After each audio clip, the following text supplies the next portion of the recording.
అందరికీ నమస్కారం.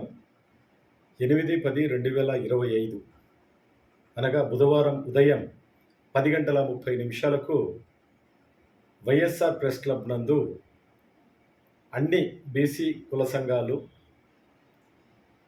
అన్ని పార్టీల్లో ఉన్నటువంటి బీసీ నాయకులు మరియు అన్ని బీసీ ఆర్గనైజేషన్స్ ఆధ్వర్యంలో ఒక రౌండ్ టేబుల్ సమావేశం ఏర్పాటు చేయడం జరిగింది.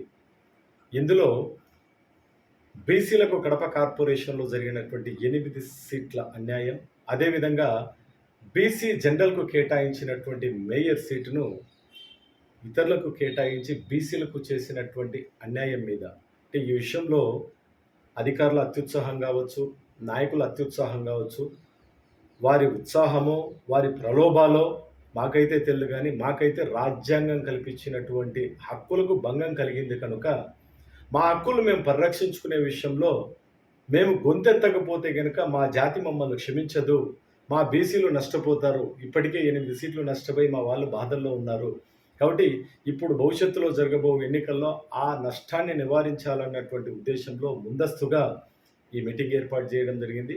ఈ రౌండ్ టేబుల్ సమావేశంలో బీసీ పెద్దలందరూ వాళ్ళ ఆలోచనలను మాలాంటి యువతకు అందించి వాళ్ళు మార్గనిర్దేశకం వహిస్తే మేము రెట్టించిన ఉత్సాహంతో ముందుకెళ్తాం.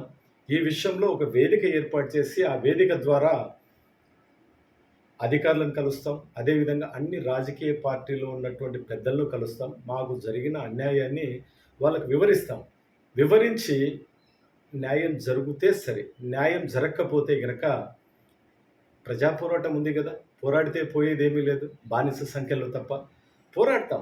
పోరాడి మా హక్కులు సాధించుకుంటాం.